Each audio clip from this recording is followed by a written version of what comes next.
Hello guys, mabilisang vlog lang ito mga idol dahil tahimik at low tide kanina ang dagat kaya't naisipan kong sumisid mga idol. At ito na nga mga idol ang aking nahuli sa loob lamang ng isang oras. Nagsimula ako kaninang 7 PM at umuwi na ako ng 8 PM. Nakakatuwa mga idol dahil kahit isang oras lang akong sumisid ay ito na agad ang aking nahuli.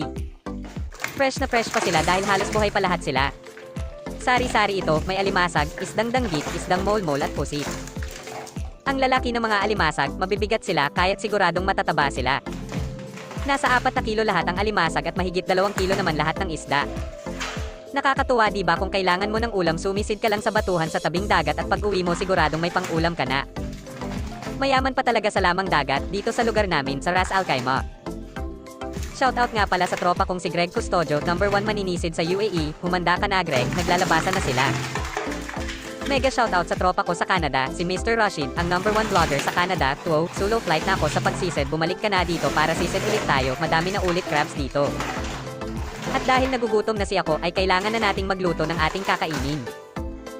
Naglinis lang ako ng ilang isda para prituhin.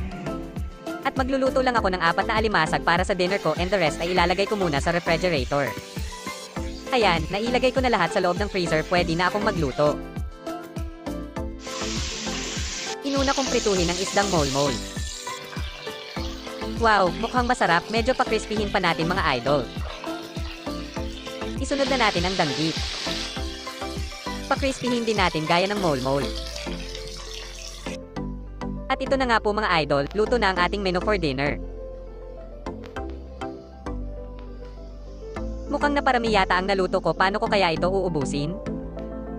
Shoutout Engineer Edwin E. Dark, sayang di ka sumama, marami ka sanang ulam now.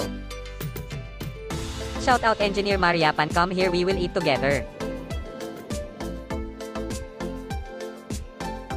So, let's eat na tayo mga idol. Thank you for watching mga idol, see you sa next vlog ko.